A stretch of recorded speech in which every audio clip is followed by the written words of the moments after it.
Assalamualaikum warahmatullahi wabarakatuh. Innal hamdalillah nahmaduhu wa nasta'inuhu wa nastaghfiruh wa na'udzu billahi min shururi anfusina wa min sayyiati a'malina. Man yahdihillahu fala mudilla lahu wa man yudlil fala hadiya lahu. أشهد أن لا إله إلا الله وأشهد أن محمدا عبده ورسوله لا نبي بعد. قال الله تعالى في القرآن الكريم: أعوذ بالله السميع العليم من الشيطان الرجيم. بسم الله الرحمن الرحيم. يا أيها الذين آمنوا اتقوا الله حق تقاته ولا تموتن إلا وأنتم مسلمون. يا أيها الناس اتقوا ربكم الذي خلقكم من نفس واحدة وخلق منها زوجها وبث منهما رجالا كثيرا ونساء واتقوا الله الذي تساءلون به والأرحام إن الله كان عليكم رقيبا. يا أيها الذين آمنوا اتقوا الله وقولوا قولا سديدا يصلح لكم أعمالكم ويغفر لكم ذنوبكم ومن يطع الله ورسوله فقد فاز فوزا عظيما. أما بعد فإن أصدق الحديث كتاب الله وخير الهدي هدي محمد صلى الله عليه وسلم وشر الأمور محدثاتها وكل محدثة بدعة وكل بدعة ضلالة وكل ضلالة في النار. Ikhwani fillah, azakumullah. Alhamdulillah, hari ini Allah Ta'ala masih memberikan kesempatan kepada kita untuk hadir dalam sebuah majlis. Dengan hadirnya kita dalam majlis seperti ini, maka sungguhnya Allah Ta'ala akan berikan satu kemudahan di dunia, jalan yang menuju surga, seperti yang disebutkan di dalam sebuah hadis yang sahih yang diriwayatkan oleh Imam Muslim. Rasulullah sallallahu alaihi wasallam bersabda, "Man salaka tariqan yaltamisu fihi ilman, sahalallahu lahu bihi tariqan ilal jannah." Barang siapa yang menempuh sebuah jalan dalam rangka mencari ilmu syar'i, maka Allah Ta'ala akan berikan sebuah kemudahan di dunia, jalan yang menuju surga.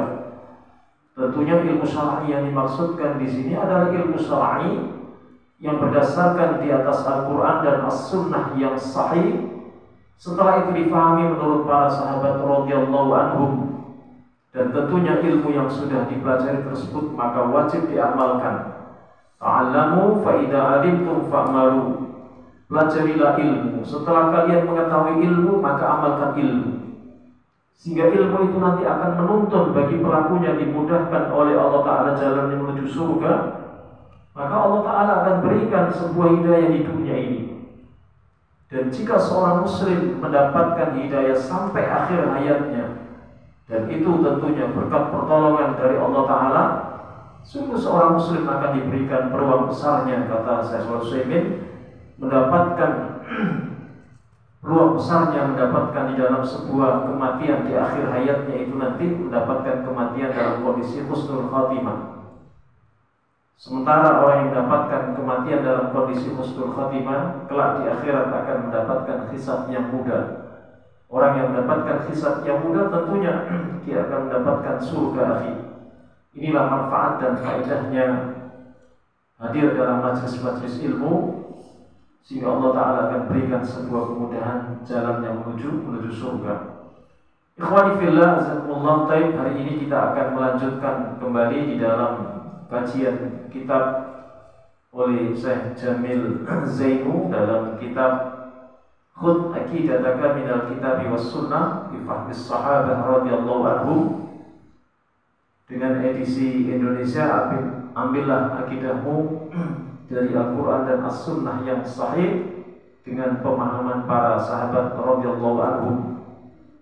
Dan hari ini kita akan membahas pertanyaan yang keempat. Akhi, antum bisa lihat halaman yang ke-12 yang membawa kitab, barangkali bisa dibuka halaman yang keempat, halaman yang ke-12, pertanyaan yang keempat.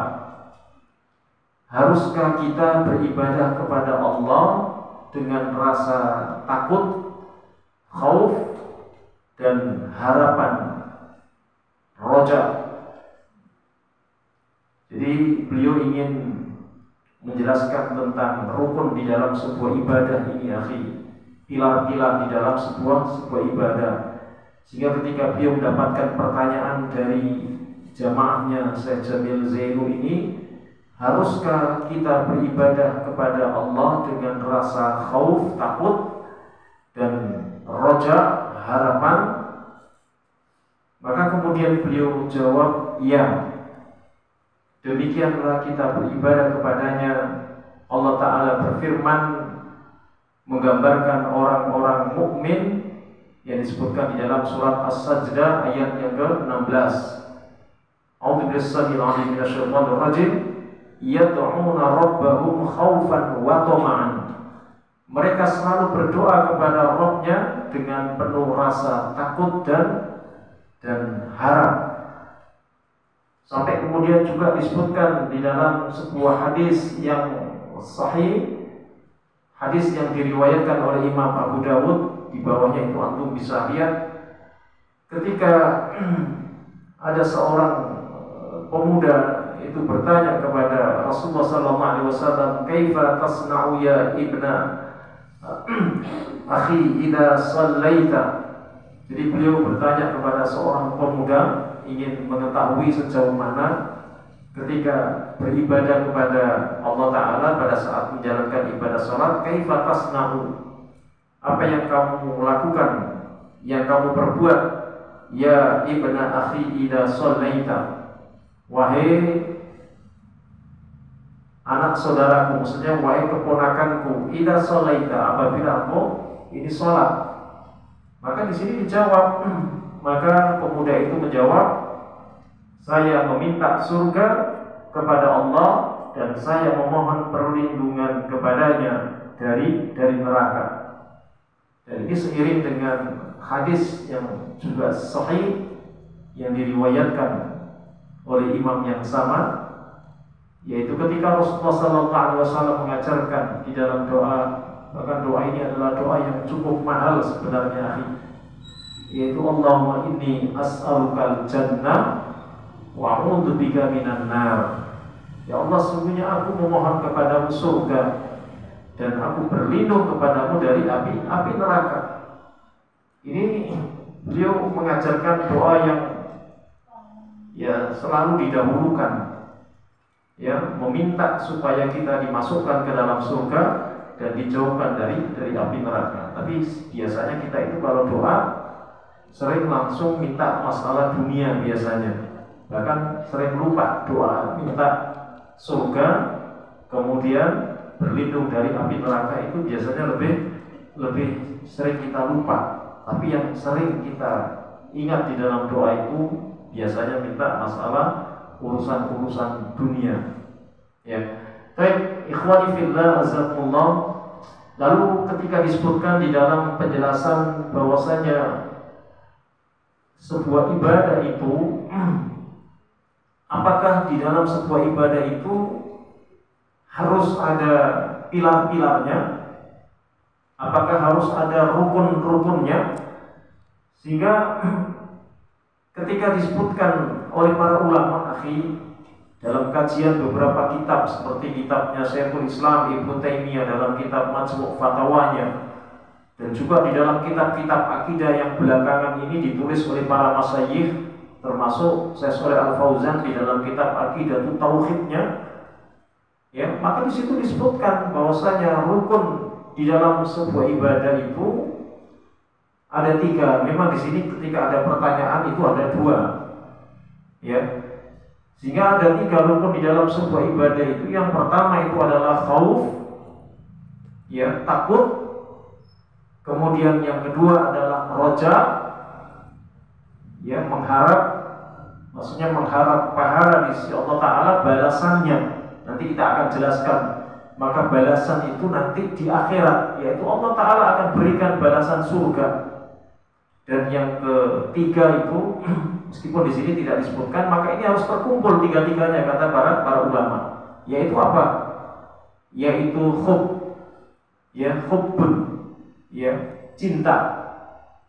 Maka ini harus ada ketiga-tiganya, akhi, di dalam sebuah ibadah, di dalam rukunnya ini. Maka kalau tidak ada di dalam ketiga-tiganya ini, maka nanti bisa menjadi orang zindik, bisa menjadi orang haruri, yaitu orang cabang dari haruri ini, dari khawarij. Bisa juga menjadikan orang murji'ah, ya. Makanya ketika disebutkan oleh Syekhul Islam Ibnu Taimiyah, man abadallah bil hubbi wahda fahuwa zindiq, kata beliau, barang siapa yang beribadah kepada Allah Ta'ala, ya, bil hubbi wahda, hanya dengan cinta saja, fahuwa zindiq, nanti akan menjadi orang-orang zindik, orang yang menyimpang. Zindik itu orangnya kalau dari artinya itu, zindik itu dari kata ya kotor, artinya, ya. Maka ini nanti akan menjadi zindik, menyimpang di dalam pemahamannya, ya. Begitu juga waman abadallah bil khaufi wahda fahuwa haruri, barang siapa yang beribadah, ya, kepada Allah Ta'ala itu dengan khauf saja, maka nanti akan menjadi orang haruri, yaitu haruriyah.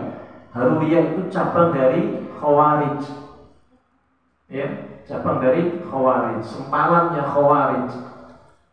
Begitu juga sebaliknya, waman abadallah birraja, barang siapa yang beribadah kepada Allah, ya, birrajai wahda, hanya dengan rojak saja, maka apa?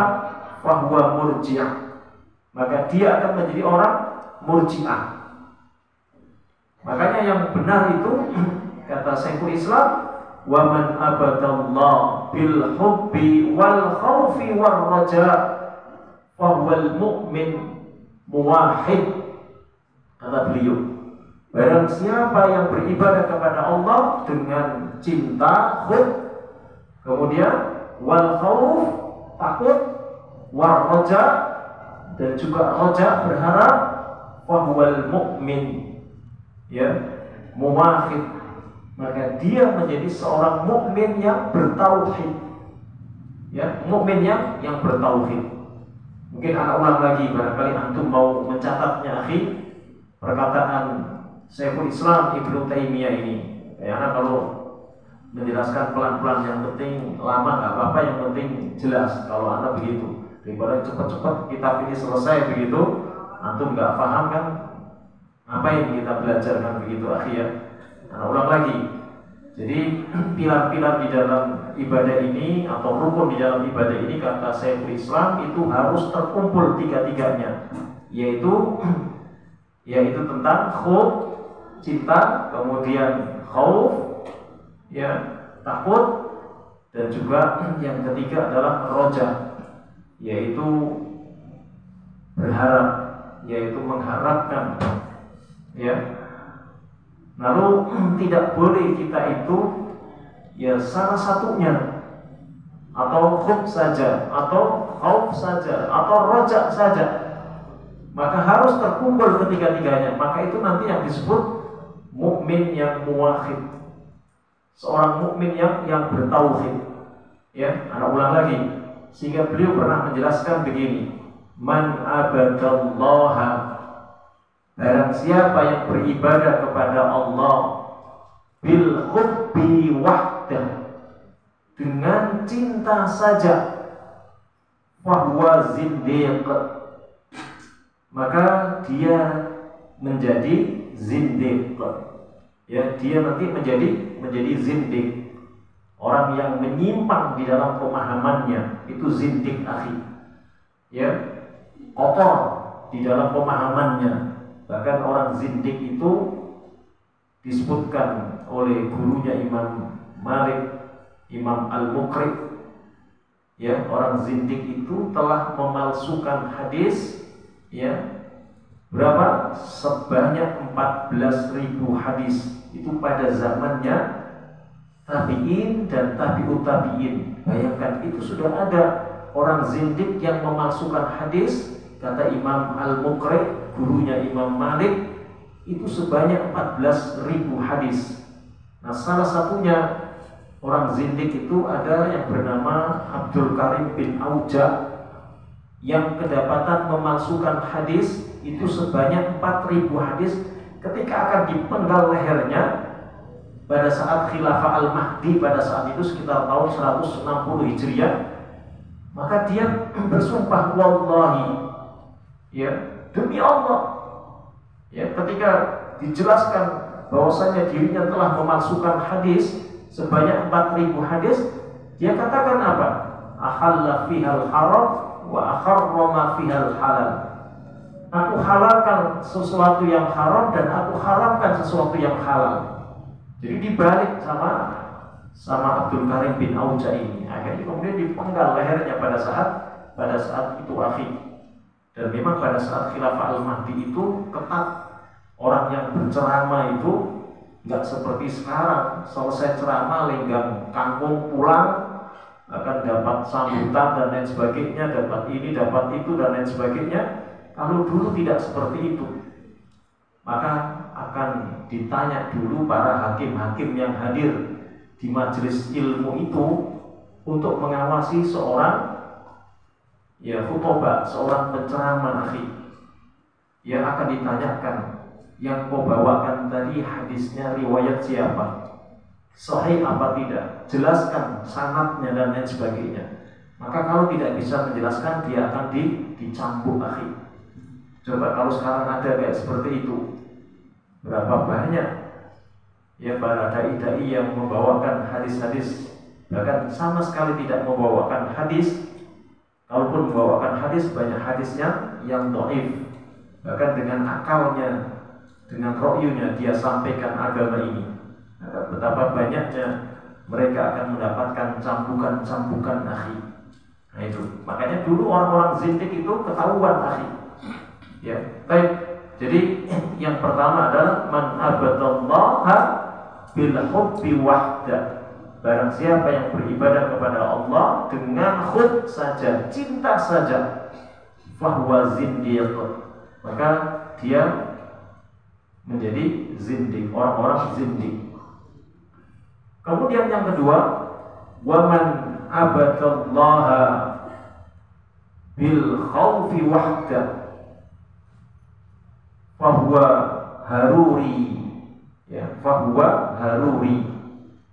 Barang siapa yang beribadah kepada Allah dengan takut saja, yang khauf saja, yaitu takut saja, fahuwa haruri, maka dia menjadi haruri, yaitu haruriyah. Haruriyah itu sempalan dari khawarij, ya, ya, sempalan dari khawarij. Dan kita tahu akhi, khawarij itu seperti apa, ya, kita sudah tahu seperti apa khawarij, nggak perlu ana sampaikan. Sampai kemudian yang ketiga, kata Syekhul Islam Ibnu Taimiyah ketika beliau menjelaskan tentang pilar di dalam sebuah ibadah, kalau hanya salah satunya saja, beliau katakan waman abadallaha birraja'i wahda fahuwa murji', ya.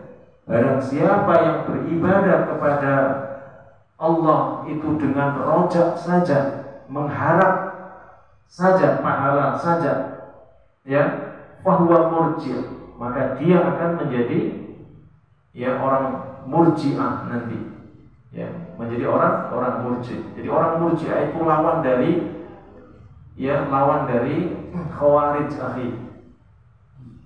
Ya, makanya ketika orang-orang khawarij itu melihat kita di dalam dakwahnya itu enggak mengkafirkan ini itu biasanya kita akan dibilang irja begitu kan oleh mereka. Ya, wah ini murji'ah itu. Ya, itu salah murji'ah itu katanya. Jadi kita itu disebut orang-orang khawarij itu dibilang murji'ah katanya. Makanya akan selalu berlawanan antara murji'ah itu dengan khawarij akhi. Ya, jadi yang ketiga tadi, waman abadallaha birraja'i wahda fahuwa murji'. Barang siapa yang beribadah kepada Allah dengan rojak saja, maka dia menjadi murji, yaitu murji'ah. Maka yang benar kata Syekhul Islam Ibnu Taimiyah itu yang keempat ini, akhi.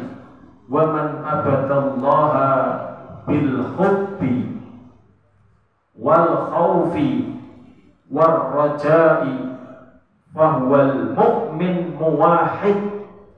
Akhi ya. Jadi ini yang benar, akhi. Wa man abadallaha, barang siapa yang beribadah kepada Allah bil hubbi, dengan cinta, wal khaufi, dan takut, war raja'i, dan raja, berharap, fahuwal mu'min muwahhid, maka dia menjadi mukmin yang muwahhid, yang bertauhid. Ini yang benar, akhi, ketiga-tiganya. Ya, jangan sampai kita memisahkan dari ketiganya di dalam rukun sebuah ibadah ini, akhi.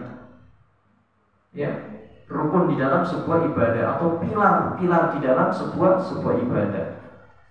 Ikhwani fillah azakumullah. Lalu apa? Kita jelaskan satu persatu, akhi. Apa yang dimaksudkan khauf yang disebutkan di sini, akhi? Khauf. Maka khauf ini kalau dalam kajian kitabnya Syekh Shalih Al-Utsaimin, nanti antum bisa lihat di dalam kajian kitab Syarah Ushul Salasahnya, akhi. Beliau ketika menjelaskan tentang anwa'ul ibadah fi tauhidil ibadah, ya, macam-macam ibadah yang terkait dengan tauhid ibadah, maksudnya yang terkait dengan tauhid uluhiyah. Maka beliau menjelaskan salah satunya adalah khauf, ya, adalah salah satunya khauf.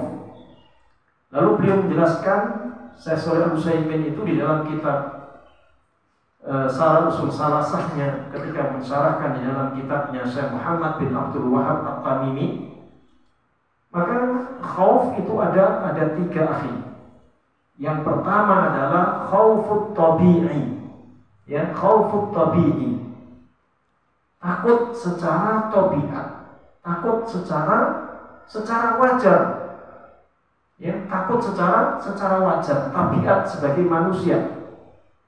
Seperti disebutkan di situ oleh Syekh Shalih Al-Utsaimin, seperti takutnya seseorang terhadap binatang buas, takutnya seseorang terhadap api, terhadap air yang akan menggulung, yang menenggelamkan.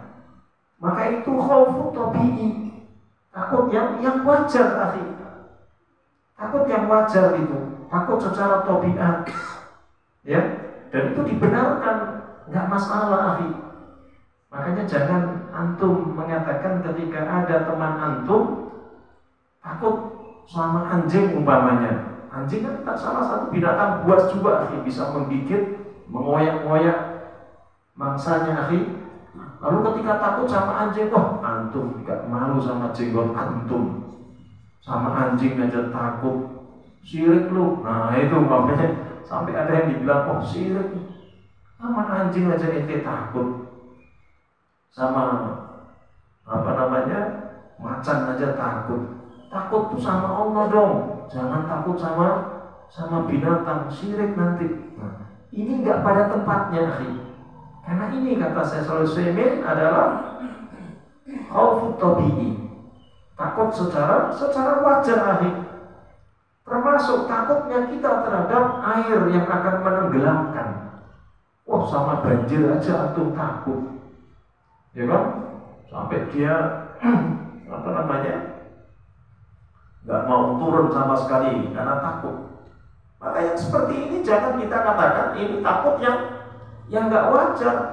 Ini takut yang wajar secara tabiat manusia. Jangan kita katakan, kita bandingkan tidak pada tempatnya. Oh, takut itu sama Allah Ta'ala saja dong. Masa sama banjir, sama api aja ente takut.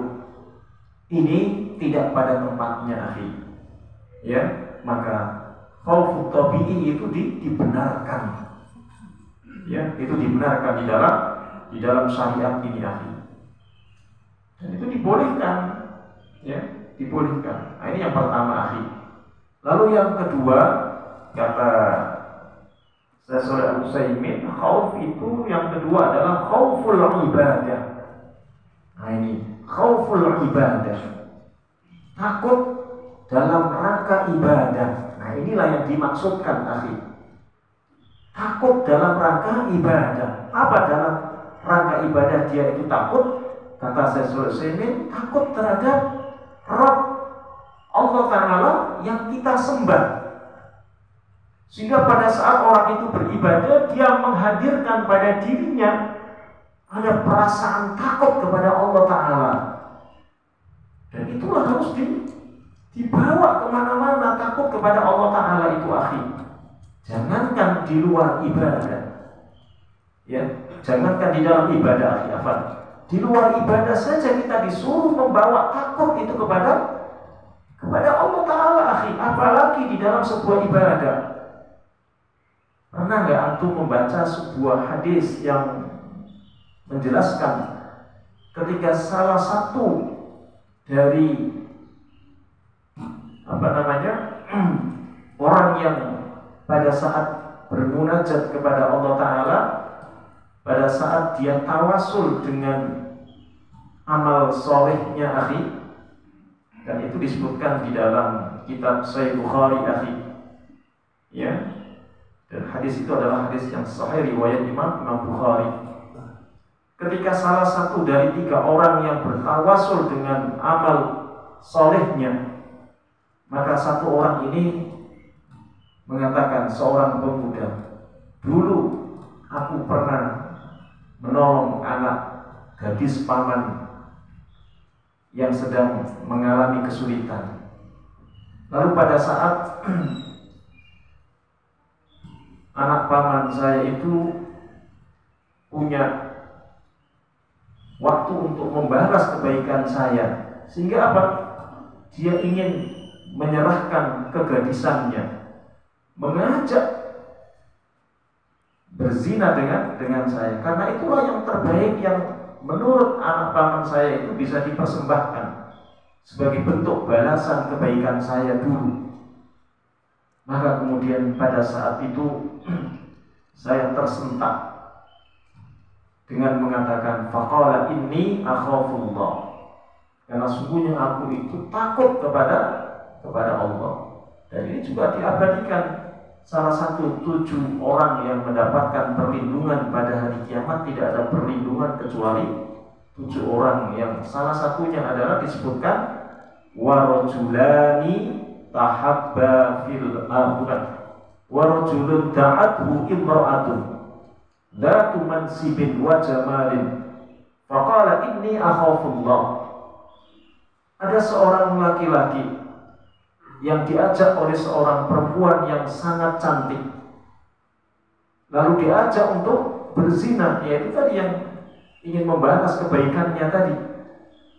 Lalu pada saat itu dengan kondisi yang kosong, tidak ada siapa-siapa, sehingga pada saat itu seorang laki-laki ini mengatakan, faqala inni akhafullah, maka sungguhnya aku ini takut kepada Allah. Maka takut ini pun di luar ibadah itu kita bawa, akhi, apalagi di dalam sebuah ibadah. Sehingga orang yang melakukan ibadah itu harus memberikan yang terbaik, ya, pada saat melakukan ibadah, pada saat dia takut kepada Allah Ta'ala. Karena apa? Allah itu mengawasi.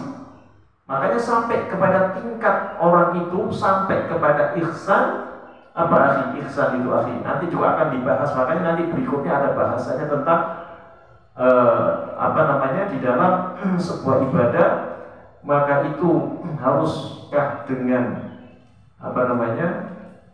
ihsan, yaitu ihsan itu dengan penjelasan nanti antum bisa buka di dalam kitab Al-Arba'in, ya, kalau masalah hadis yang kedua itu, ya, ketika beliau ditanya oleh malaikat Jibril, akhbirni anil ihsan, kabarkan aku tentang apa itu ihsan. Kemudian Nabi menjawab, anta budallah ka'annaka tarahu fa illam takun tarahu fa innahu yarak. Ihsan itu adalah engkau beribadah kepada Allah seolah-olah engkau melihatnya. Dan jika engkau tidak melihatnya, maka sungguhnya Allah melihatmu. Nah ini, jadi ibadah itu merasa takut akhi, karena kita itu sedang diawasi oleh Allah Ta'ala akhi. Ya, itu diawasi oleh Allah. Makanya orang yang punya rukun di dalam ibadah, pilarnya itu khauf, maka dia akan tinggalkan yang namanya ibadah itu nanti, kemudian riya, sum'ah itu akan jauh akhi. Ya, akan jauh dari riya dan sum'ah. Riya itu ya dia pamerkan ibadah itu tujuannya bukan karena Allah tapi karena orang lain, karena diperhatikan, dia dilihat. Maka sum'ah itu ketika selesai ibadah, maka ibadah itu seringkali diceritakan kepada orang lain. Biasanya habis umroh atau masih saat umroh, karena mungkin ada dalam hati kebanggaan gitu, kemudian update status, kan biasanya suka begitu akhi ya. Pengen nunjukin, wah ini lagi umroh nih, kan gitu. Atau selesai umroh, kemudian update status, foto-fotonya atau videonya waktu dia menjalankan umroh. Nah ini namanya sum'ah akhi. Maka orang yang khauf di dalam ibadah, maka ibadahnya itu sungguh dia menghadirkan takut, maka dia tidak akan melakukan riya akhi. Dia tidak akan melakukan sum'ah. Ya, dia tidak akan melakukan sum'ah akhi. Ya. Makanya kata Syekhul Islam Ibnu Taimiyah dalam kajian kitab Tazkiyatun Nafsnya, ibadah itu harus tasbih, punya ketetapan, ya, punya kekuatan untuk tidak melakukan riya, tidak melakukan sum'ah tadi akhi. Itu harus dikawal. Bahkan mulai dari niatnya ikhlas karena Allah, kemudian pada saat sedang menjalankan ibadah itu tidak riya, pun selesai ibadah pun juga tidak sum'ah akhi. Maka ini tasbih, kata Syekhul Islam Ibnu Taimiyah. Nah, orang yang ibadahnya itu ya didasari dengan khauf, maka dia akan jauh melakukan riya dan sum'ah tadi akhi. Karena merasa diawasi oleh Allah Ta'ala akhi, yang disebut dengan ihsan itu tadi. Makanya ihsan itu di dalam ibadah itu tingkatannya paling tinggi akhi. Dan yang pertama Islam, iman, baru ihsan akhi. Jadi ihsan itu yang paling tinggi akhi. Jadi seseorang itu ya baru tingkat Islam, maka Islam itu belum juga dikatakan dia iman akhi. Maka orang yang iman belum tentu dia ihsan akhi. Tapi kalau orang yang ihsan sudah barang tentu dia iman dan Islam dia akhi. Ini pernah dibahas oleh Syekhul Utsaimin dalam kajian kitab Syarah Ushul Salasahnya juga akhi. Ya, ikhwani fillah azakumullah. Nah, inilah khauf akhi, khauful ibadah. Sehingga ini sangat penting ketika kita melakukan ibadah, maka kita harus menghadirkan khauf. Jika yang kita persembahkan ibadah itu jelas-jelas ikhlas karena Allah Ta'ala akhi, kita lakukan ibadah itu yang terbaik akhi, ya. Dan khawatir ibadah itu boleh jadi tidak diterima oleh Allah Ta'ala akhi, karena khawatir. Sehingga apa? Dia akan membaguskan ibadahnya itu karena Allah Ta'ala akhi, bukan karena orang lain. Karena dia sudah jauh dari riya dan sum'ah tadi akhi. Nah, ini pentingnya khauf akhi. Ini yang disebut khauful ibadah. Ya, takut dalam rangka ibadah. Kata Syekhul Utsaimin. Ya, dan ini yang terkait dengan yang kita kaji ini akhi. Nah, baru yang terakhir yang kita sampaikan juga ini akhi ya. Yang terakhir, yang ketiga itu adalah khaufus sirri. Apa itu khaufus sirri? Ya, khaufus sirri, takut terhadap sesuatu yang sir, yang gaib. Ya, jadi takut ya terhadap sesuatu yang sir, yang gaib. Apa takut sesuatu terhadap yang sir, yang gaib? Kata Syekhul Utsaimin beliau menjelaskan di dalam kitab Syarah Ushul Salasahnya, seperti takutnya seseorang terhadap penghuni kubur. Nah ini, jadi beliau memberikan contoh seperti takutnya seseorang terhadap penghuni kubur. Maka ini bukan khaufu tabi'i, bukan takut yang wajar. Tapi di negeri ini, di Indonesia ini, rata-rata kalau orang itu takut terhadap kuburan, itu dianggap sesuatu takut yang secara wajar, ya kan? Ya kalau siang mungkin nggak takut. Ini kalau malam lewat kuburan sendirian begitu, kira-kira ada nggak perasaan merinding kan begitu? Ya kan? Ini bisa dites antum itu, betul nggak? Antum takut nggak sama khaufus sirri ini terhadap penghuni kuburan itu? Jam 12 malam, ya, lewatin kuburannya yang serem, namanya kuburan Jeruk Purut apa itu namanya di Jakarta itu, ya, atau kuburan yang itu, yang serem-serem gitu. Ini kita sudah ditanamkan animisme sejak kecil oleh orang tua kita, sering ditakut-takuti secara khaufus sirri ini, sehingga kita itu sudah mendarah daging sampai besar itu kita takut terhadap setan seperti itu, Yang dimaksudkan penghuni kubur itu apanya? Setannya kan. Jadi kata Syaikh Utsaimin, takut terhadap penghuni kubur itu terhadap setannya, itu kemudian ditakuti. Ya, maka ini bukan khaufu tabi'i. Ya, bukan takut secara wajar, tapi ini masuk di dalam syirik, Ini masuk di dalam kajian syirkul khauf. Dalam kajian akidah itu masuk syirik besar, itu adalah syirkul khauf. Syirik, ya, takut terhadap siapa?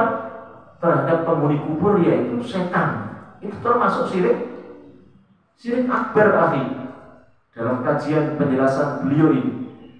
Dan ini nggak wajar, tapi menjadi orang Indonesia itu menjadi wajar, seolah-olah yang namanya takut terhadap penghuni kubur, takut terhadap hantu, itu menjadikan wajar biasanya. Padahal ini nggak wajar, Karena punya sepupu, sepupu anak ini seorang tamatan Timur Tengah, gelarnya LC, ya, LC itu hampir satu keluarganya memang dari kecil ditakut-takutin sama emaknya itu, ya, takut. Kan biasanya kan anak kecil ditakutin, nangis terus nih, kalau nangis terus nih kamu nanti saya ikat di pohon pisang depan rumah biar digondol kalong bebek, biasa kan begitu kan, biar datengin gendruwo dan lain sebagainya kan, biasanya kan begitu. Anak-anak itu biasanya suka ditakutin itu kan, kalau malam rewel nangis mulu minta apa, orang tuanya nggak mau nurutin kan begitu. Kalau masih nangis terus kamu nanti saya ikat kamu nanti di pohon pisang, pohon beringin depan rumah itu biar digondol kalong bebek atau biar didatangi gendruwo, ya, jerangkong apa itu kan, macam-macam itu, gerandong apa itu biasanya itu kan. Ini sering ditakuti seperti itu. Jadi sepupu anak itu, misalkan itu itu tamatan Timur Tengah. Bayangkan tamatan Timur Tengah LC, padahal usianya lebih tua dibanding anak.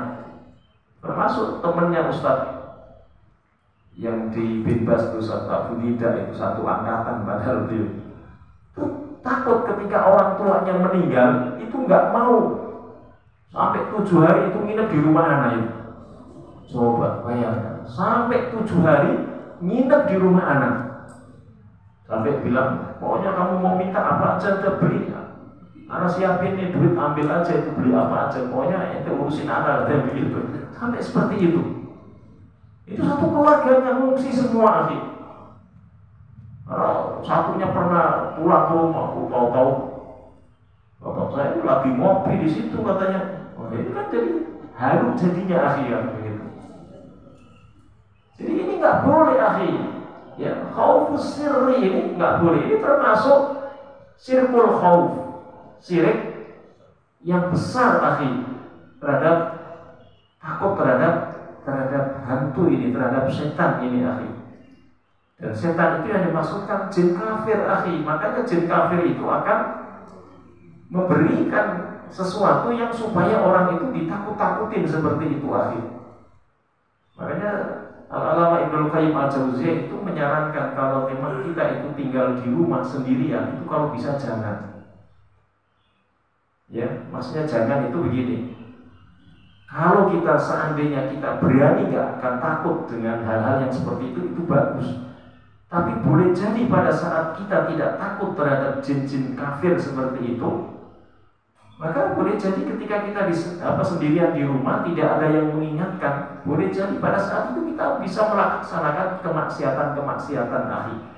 Karena diganggu oleh jin-jin kafir itu. Salah satunya umpamanya pada saat seorang laki-laki sendirian di rumah, ya harusnya dengar suara adzan, ya kan?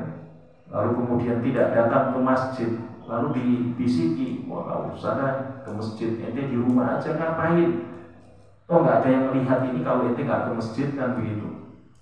Ada yang sampai seperti itu, kata Al-Alama Ibnu Qayyim Al-Jauziyah, ahsan itu tidak sendirian kalau berada di rumah itu, harus ada yang menemani, yang begitu. Bukan masalah takutnya itu tadi, tetapi ada godaan-godaannya itu tadi. Karena jin-jin kafir ini kan ada di sekitar kita, akhi, yang menjadikan ujian buat kita, akhi.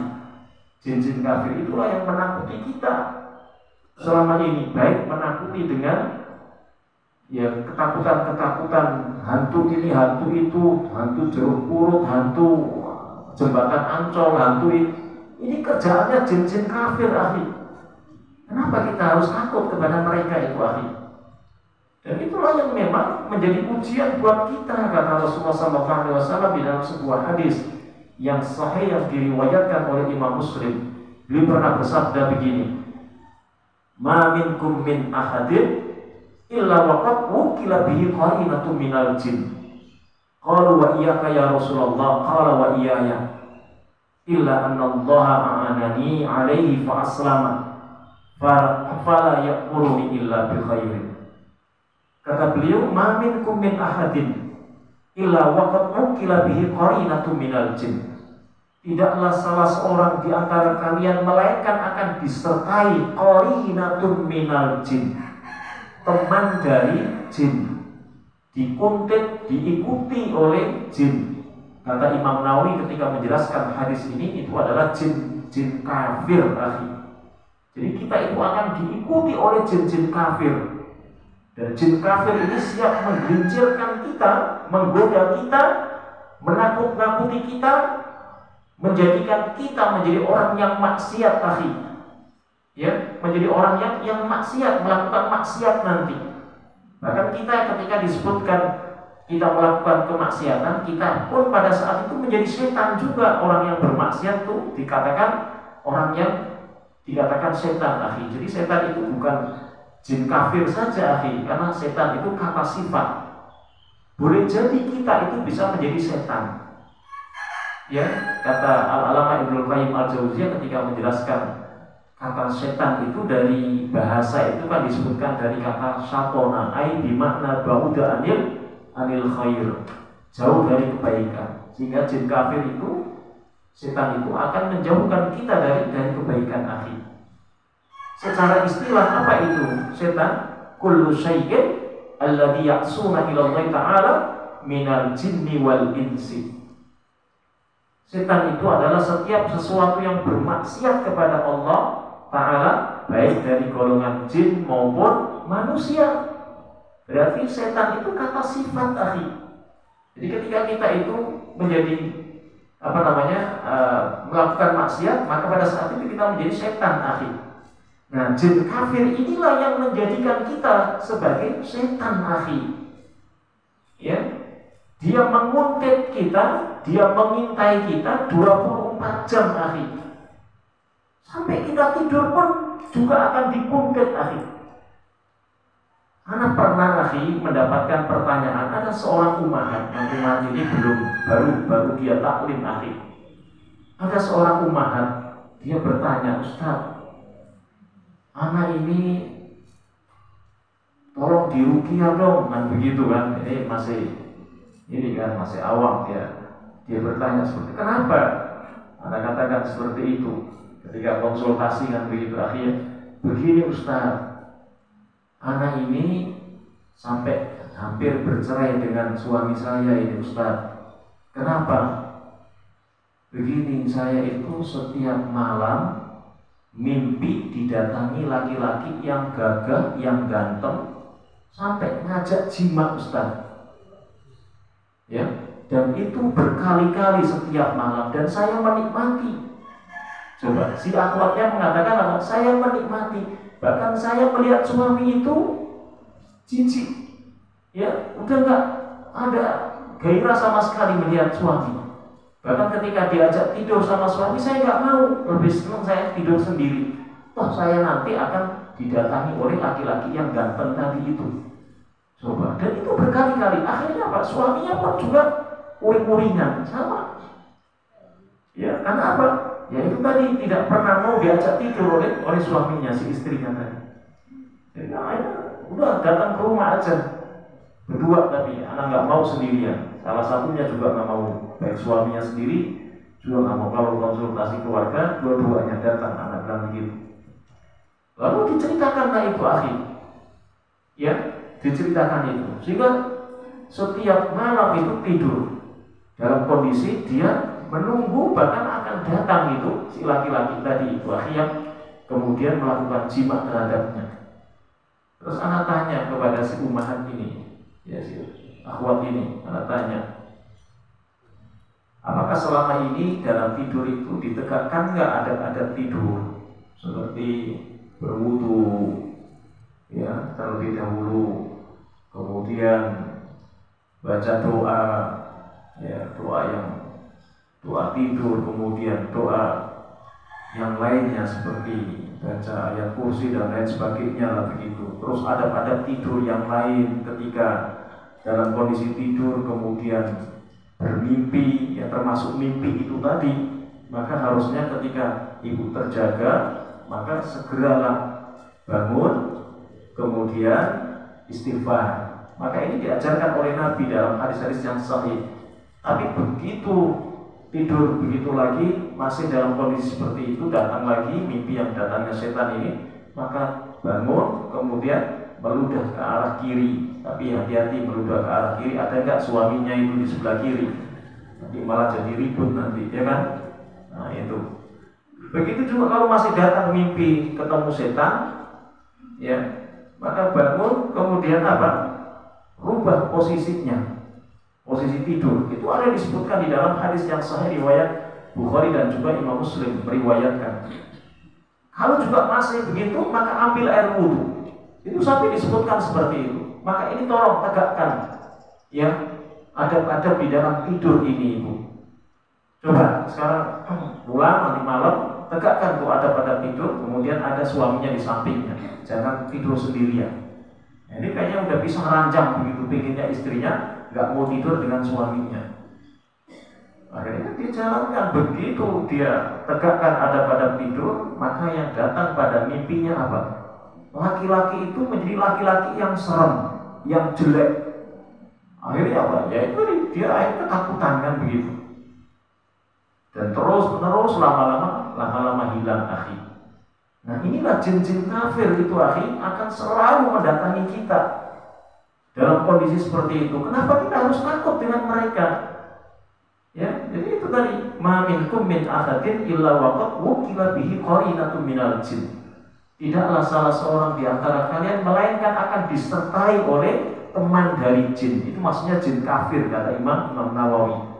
Makanya para sahabat ketika bertanya, qalu wa iyyaka ya Rasulullah, apakah engkau termasuk orang yang juga diikuti oleh jin kafir? Pada awalnya beliau menjawab, qala wa iyya, betul aku diikuti oleh jin kafir. Illa annallaha a'anani alaihi fa'aslama. Melainkan aku itu ditolong oleh Allah Ta'ala, jin yang kafir itu diislamkan.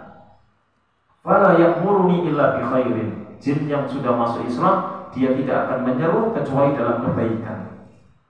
Itu Nabi akhirnya ditolong Allah. Kita tidak ditolong oleh Allah, tapi menjadi bentuk sebuah ujian buat kita. Makanya jangan pernah kita takut terhadap sesuatu yang sir, yang gaib, seperti penghuni kubur, yaitu yang dimaksudkan di sini adalah setan. Yang kemudian orang kita nyebut hantu itu akhi. Oh, di rumah buat di belakang itu kayak ada yang betok-betok apa. Nggak usah takut, datengin aja itu, kalau perlu tungguin aja itu akhi. Tapi kita ini kadang-kadang kabur ya. Bahkan ada suami yang mau ke belakang, mau sholat malam, minta antar istrinya wudhu, ya kan? Ada juga. Saking takutnya itu, karena sering ada bunyi kelotek-kelotek di dapur itu. Tapi istrinya dibangunin. Ya kalau banguninnya sholat sekalian begitu, ini nggak bangunin karena dia mau kencing, ya kan?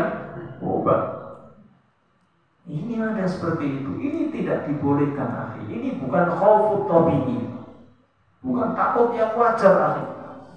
Makanya kalau di Saudi itu tidak seperti itu, akhi. Anak-anak kecil itu biasa malam hari lewat kuburan, itu nggak apa-apa itu. Karena sering menyaksikan itu ketika ada anak kecil lewat kuburan baki apa segala macam, itu nggak masalah, nggak ada pernah takut. Coba kalau kita itu habis maghrib aja gelap begitu lewat kuburan, udah nggak ini. Ya. Ikhwani fillah azzakumullah. Nah ini khauf akhi. Ya, jadi khauf itu ada tiga tadi. Yang pertama khauf tabi'i, khauf secara tabiat itu wajar. Ya akhi, jangan antum katakan orang itu kemudian syirik loh. Ya, seperti takutnya terhadap binatang buas, takut terhadap air yang menenggelamkan, takut kepada api yang akan membakar. Ya akhi, itu khauf tabi'i. Ya, kata Syaikhul ini wajar, boleh. Jangan kita katakan syirik lu sama api aja takut. Ya kalau rumahnya kebakaran terus masa kita bertahan karena takut sama Allah Ta'ala saja, udah nggak bisa, itu malah nanti menjadi orang yang mencelakakan dirinya nanti. Kemudian yang kedua tadi yang disebutkan khauful ibadah, takut dalam rangka ibadah. Inilah yang termasuk salah satu di dalam rukun ibadah atau pilar-pilar di dalam ibadah.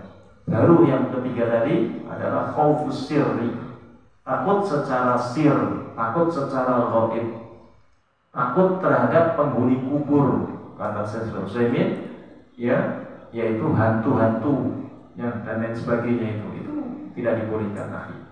Baik, kemudian yang kedua, pilar di dalam ibadah atau rukun di dalam ibadah itu adalah roja.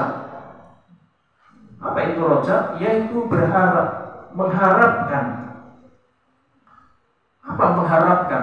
Mengharapkan balasan Allah Ta'ala, yaitu berupa surga, seperti yang ditanyakan oleh Rasulullah SAW tadi ketika ada seorang anak dari keponakannya, kemudian ditanya, bagaimana ya kamu pada saat melakukan ibadah sholat?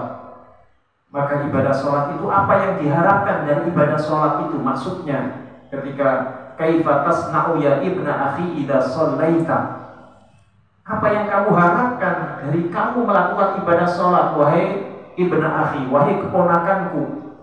Maka dijawab, aku melakukan ibadah sholat itu mengharapkan supaya aku masuk ke dalam surga dan aku dijauhkan dari api neraka. Ini roja akhi, berharap pahala, yaitu pahala di akhirat kelak nanti akhi. Ya, sehingga orang yang melakukan di dalam sebuah ibadah, maka harapannya itu balasannya itu nanti di akhirat akhi, di surga. Yang Allah tempatkan di surga, dan itu menjadikan cita-cita kita supaya kita itu dimasukkan ke dalam surga dan dijauhkan dari api neraka, seperti yang diajarkan oleh Nabi di dalam doanya, Allahumma inni as'alukal jannah wa a'udzubika minan nar. Ini cita-cita seorang muslim akhi, dan ditempatkan di dalam doa itu, doa yang pertama, bukan doa masalah dunia akhi. Ya Allah minta rezeki, ya Allah minta kedudukan jabatannya Allah supaya dagangan saya laris dan lain sebagainya. Itu nanti nomor keberapa akhi. Tapi yang pertama yang harus kita minta ini jadikan cita-cita, maka itulah yang kita doakan tiap kita panjatkan di dalam doa kita setiap setiap saat pada saat kita berdoa kita dahulukan akhi, ya. Maka itu mengharapkan rojak pahala di sisi Allah Ta'ala itu kelak di akhirat, yaitu mendapatkan surga dan dijauhkan dari api neraka. Bukan kita mengharapkan balasan itu di dunia akhi. Kalaupun kita dibalas di dunia, alhamdulillah. Ya, jangan kita mengharapkan itu balasan di dunia. Ya, kan sekarang ini ada seorang ustaz, tidak perlu saya sebutkan, antum sudah mafhum lah. Ada seorang ustaz yang mengajarkan kepada jamaahnya supaya mendapatkan dunia pada saat dia melakukan ibadah akhi, yaitu ustaz sodakoh ini akhi.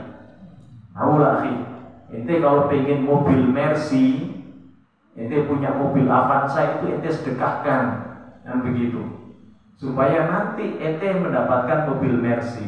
Kalau ente sekarang baru punya motor ente sedekahkan, berharap nanti Allah akan ganti mobil. Coba, ini seorang ustaz itu mengajarkan dunia seperti itu akhi, hubud dunia seperti itu, dan mengharapkan di dalam ibadah. Sedekah itu kan ibadah akhi, ya, sedekah itu kan ibadah. Lalu kemudian ditanamkan bahwasanya meskipun ditanamkan ikhlas ibadah itu, tapi ikhlasnya itu kemudian dia harapkan rojaknya itu bukan di akhirat, ya, bukan di akhirat, tetapi apa? Tetapi dia harapkan itu untuk mendapatkan balasan dunia akhi. Coba, mendapatkan balasan dunia. Dan ini tidak dibenarkan akhi di dalam syariat Islam ini akhi. Maka Allah Ta'ala menjelaskan di dalam surat Hud ayat yang ke-16, ya, dan itu anak dapatkan ayat yang ke-15 dan ayat 16. Antum bisa buka, anak dapatkan pada saat anak mempelajari di dalam kitab Fathul Majid ketika ada satu bab minasyirki iradatul insan bi amalihi dunya. Nanti antum buka kalau punya kitab Fathul Majid akhi, itu kalau nggak salah di akhir-akhir kitab itu, ya, setelah bab riya itu kemudian dibahas bab itu oleh Syekh Abdul Rahman Al-Utsaimin ketika mensyarahkan kitabnya Syekh Muhammad bin Abdul Wahab At-Tamimi. Bahkan dalam Qaulul Mufidnya Syekh Al-Utsaimin pun juga dibahas, ya, yaitu satu bab yang menjelaskan minasyirki iradatul insan bi amalihid dunya, termasuk perbuatan syirik, ya, termasuk perbuatan syirik, ya, seseorang yang beribadah karena motivasinya ingin mendapatkan balasan dunia. Nah, ini termasuk syirik ahli, ya, termasuk syirik ini ketika orang itu beribadah menginginkan balasannya itu di dunia, bukan di akhirat. Sembari disebutkan di dalam kitab itu, beliau menukil Syekh Abdul Rahman Al-Utsaimin itu, ya, di dalam surat Hud ayat yang ke-15 dan ayat yang ke-16 akhi, ya, ana bacakan di dalam ayat ini, ayat yang ke-15-nya Allah Ta'ala berfirman, a'udzubillahi samil alim minasyaitonir rajim, man kana yuridul hayatad dunya wa zinataha nuwaffi ilaihim a'malahum fiha wa hum fiha la yubkhasun. Kata Allah Ta'ala, man kana yuridul hayatad dunya wa zinataha, barang siapa yang menginginkan dunia dan perhiasannya, pernak-perniknya akhi, ya, nuwaffi ilaihim a'malahum fiha, kami, ya, balas, ya, kata Allah Ta'ala, akan kami balas, ya, amal perbuatan mereka itu akan kami balas, ya, tetapi apa? Wahum fiha la yubkhasun. Allah pun juga mempertegas lagi, wahum fiha la yubkhasun, mereka tidak dirugikan, la yubkhasun, tidak dirugikan. Allah akan balas betul apa yang disebutkan oleh Ustaz Sodaka itu betul, di dunia akan dibalas, ya, akan dibalas. La yubkhasun, tidak dirugikan. Cuman ayat ini nggak berdiri sendiri akhi. Ayat ini kemudian dilanjutkan ayat yang ke-16-nya. Nah, ulaikal ladzina laisa lahum fil akhirah illa an-nar. Nah ini. Ulaikal ladzina laisa lahum fil akhirah illa an-nar. Mereka itu tidak mendapatkan balasan itu di akhirat. Jadi mereka itu tidak mendapatkan balasan di akhirat illa an-nar, kecuali neraka. Coba ini. Nah ini. Kecuali neraka. Wa habitu ma sana'u fiha, dan lenyaplah apa yang mereka usahakan, wa batilun, sia-sia, maka ya'malu, apa yang mereka kerjakan nanti. Jadi ini yang disebut dalam kajian bagian dari syirkul akbar itu adalah syirkun niyah. Syirik di dalam niat, tujuan melakukan ibadah ahli. Hati-hati ini. Kalau ibadah itu kemudian didasari ingin dibalas di dunia, maka Allah akan balas di dunia. Betul, si Ustadz Sodako tadi akan dibalas di dunia. Cuma Ustadz Sodako ini mungkin nggak lihat ayat berikutnya. Maka ayat berikutnya itu disebutkan ulaikal ladzina laisa lahum fil akhirah illa nar. Mereka tidak akan mendapatkan balasan itu di akhirat kecuali neraka. Wahabito masona'u fiha, dan lenyaplah apa yang mereka usahakan selama ini. Ya, wabatilun, dan sia-sia, batil, maka ya'malu, apa yang mereka kerjakan. Ikhwani fillah azzakumullah. Ini kalau tadi mau anak bawa itu kitab Fathul Majidnya, anak bisa baca untuk menjelaskan lebih dalam lagi itu perkataan para salaf itu tentang masalah ini. Nanti kajiannya bisa melebar lama lagi nanti, ya kan? Jadi mungkin paling enggak roja ini menjadi cukup akhi, bahwasanya ketika kita melakukan ibadah, maka ibadah itu yang mendasari di dalam rukunnya, di dalam pilarnya, maka itu adalah dengan roja, mengharapkan. Apa yang kita harap? Maka yang kita harap itu pahala di akhirat kelak, balasan di surga, dan dijauhkan dari api neraka, seperti yang ditanyakan Rasulullah SAW terhadap seorang anak laki-laki tadi pada saat menjalankan ibadah sholat. Kaifa tasna'u ya ibna akhi idza shallaita. Lalu dia menjawab apa? Aku ingin masuk ke dalam surga, ya, minta surga dan dijauhkan, memohon supaya mendapatkan perlindungan dari api neraka. Ini akhi, tujuan di dalam ibadah itu.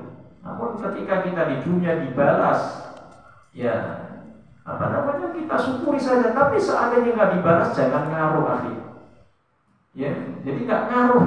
Ya, orang itu melakukan ibadah itu mau dibalas nggak dibalas di dunia, karena itu bukan tujuan kita akhi.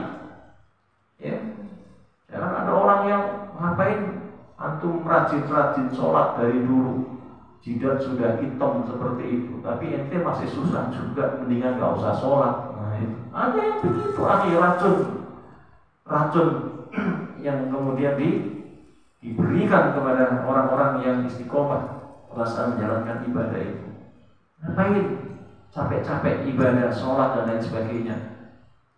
Ya, ente nggak pernah kaya-kaya juga, ya masih susah juga kan begitu. Jadi ibadah itu bukan mencari kekayaan, akhi. Makanya kita ini kalau lagi susah, jangan baru sholat malam minta sama Allah gitu, jangan begitu. Tapi giliran kemarin kemana aja ente kan begitu. Kalau digituin sama Allah nanti gimana? Jadi ketika kita ini baru apalagi senang begitu ya, kita kadang-kadang ibadah kita justru tidak meningkat. Harusnya justru meningkat malahan. Karena itu bentuk syukur kita di hadapan Allah Ta'ala akhi. Ketika kita tidak diuji dengan ahlul musibah, orang-orang yang mendapatkan musibah, itu harusnya apa? Bersyukur akhi. Cuman orang Indonesia syukur itu diplesetin akhi, menjadi syukuran. Nah itu yang susahnya kita itu akhi. Syukur yang benar itu kan kata Nabi apa? Bi'imtisali awamirihi wajtinabi nawahihi. Syukur itu adalah menjalankan perintah-perintahnya dan menjauhi larangan-larangannya. Berarti orang itu banyak bersyukur, berarti banyak menjalankan perintah Allah, dan banyak menjauhi larangan-larangannya. Akhi, harusnya begitu, itu yang namanya syukur. Cuman di kita itu syukur itu menjadi syukuran, akhi. Kalau yang namanya syukuran, ya kalau orang kaya gampang aja ngeluarin duit, kemudian bikin besek, ya berkat, lalu dibagi-bagiin, undang itu, biasanya kan seperti itu. Itu kemudian meskipun dia nggak sholat, nggak puasa dan lain sebagainya, bahkan puasa itu pun kadang banyak ada orang kaya itu nggak melakukan puasa. Oh, saya bayar aja pakai fidyah aja. Coba, itu sudah dianggap menjadi sah begitu. Dengan kekayaannya itu tadi akhir. Ini sering begitu, makanya di kita itu sering yang disebut gober, golongan berkat itu memang seperti itu, dikit-dikit berkat, dikit-dikit berkat. Katanya enak kita itu mau apa aja itu makanan semua, ya kan? Ya, mau pindahan rumah berkat, ya kan? Syukuran, ya kan? Nah itu. Terus anak dapat kerjaan atau lulus kuliah lagi, makanan lagi, selamatan, ya kan? Nah itu. Terus kematian, begitu juga kan? Nah ini pantas kalau kemudian disebut gober, itu golongan berkat jadinya, ya kan? Gober, golongan berkat. Jadi ini mereka katakan, oh enak, jadi kita ini jangan ikutin tuh Wahabi, itu nggak pernah selamatan, pelit orangnya. Nah itu, jangan tuh ikutin orang-orang jenggotan